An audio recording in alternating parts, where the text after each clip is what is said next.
This Good Morning Northwest morning sprint is brought to you by Bill's Heating and Air Conditioning. All right, just about 6:53. Let's get you ready to take on your Tuesday here in the morning sprint. Destiny Richards is in studio with details on a life-saving swim program for kids. But first, let's get to Mark talking about some much warmer temps headed our way. Oh, everyone loves hearing this. And the First Alert Weather, and that First Alert Weather app will represent this warming trend. You can look at it anytime you want. 43 degrees currently into Coeur d'Alene. We're sitting at 40 degrees. Sunshine. It's great. Highs today are going to be around 60 degrees all around the region into the mids. Actually, Grand Coulee 67. Most Lake, you're there at 67 as well, near 70 into the Tri-Cities. So our day warming up quickly. By mid-morning, we're around 50 degrees. We'll be in the upper 50s throughout much of the afternoon. President Joe Biden has officially announced his 2024 re-election campaign. The president making the announcement this morning in a video message, asking voters to give him 4 more years to finish what he started on a range of issues, including the economy, climate change, infrastructure, and education. But polling shows that 70% of Americans, including a majority of Democrats, do not want President Biden to run for the Oval Office again, in part due to his age. But at least 80% of Democrats still say they would support Biden if he is the nominee in a general election. Coverage on the re-election campaign will continue on Good Morning America. The Idaho Supreme Court says the gag order in the University of Idaho murders case will remain in place. The court denied a media petition to remove the order. A group of news agencies, including 4 News Now, challenged the gag order, saying it is overly broad and violates the First Amendment.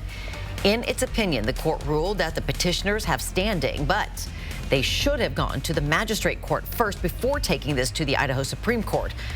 Brian Kohberger, the man suspected of killing 4 University of Idaho students in November, will have a preliminary hearing June 26th. Some tensions surrounding the hiring policy at Whitworth University center around the LGBTQ+ community.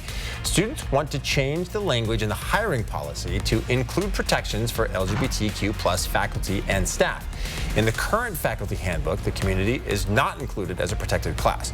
More than 1,600 people, including students, staff, and faculty members, have signed a petition supporting reform of this policy. A swimming program at the Salvation Army Kroc Center has been striving to help children learn basic swimming skills and water safety for 13 years. It's called Third Grade Swim, and the Kroc Center says more than 10,000 students have gone through the program since it started. It's a week-long swimming program that teaches 3rd graders how to be safe in and around water. Chelsea Hatch is the aquatic program specialist at the Kroc Center and says 9 or 10 years old, the average age of a 3rd grader, is an ideal time for kids to learn basic water safety.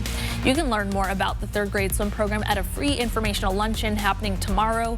There will be a special gift presentation from Avista and an opportunity to observe the 3rd grade swimmers in action and see the impact. You can also learn more in this story on KXLY.com. More than 100 pounds of illegal drugs and several weapons seized in a trafficking bust in north central Washington last week when a series of federal search warrants were served at homes in rural Okanogan County near Oroville. The U.S. Attorney's Office says several people have been indicted on conspiracy to distribute and other related drug trafficking charges. Governor Jay Inslee will be signing 3 bills aimed at preventing gun violence in Washington today. One will make Washington the 10th state to have a ban on the sale of assault-style weapons. Another would require safety training and a 10-day waiting period before the purchase or transfer of a gun.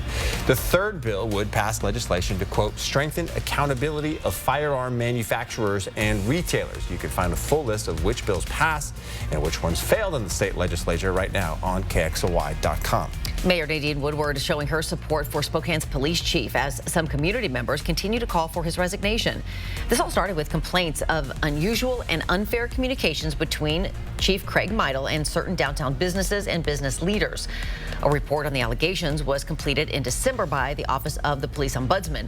Now members of the City Council are proposing a resolution that would ask the mayor's office to further investigate. At a news conference, the mayor says the issue is politically motivated by both the activists and some council members, and described Chief Meidel's actions as community engagement. Neighbors living along the North Spokane Corridor project are used to all the noise and traffic from that construction, but they are excited to see the project take a big step forward. Over the weekend, Washington lawmakers allocated north of $160 million for this project. That funding came as a part of the state's $69.2 billion budget over the next 2 years. Stage 1 of the project should be done this fall as long as Governor Inslee approves that budget. To read more about this project and when it's expected to be completed in total, you can visit our website on KXLY.com. We'll get a final check of the weather with the now very popular Mark Peterson next.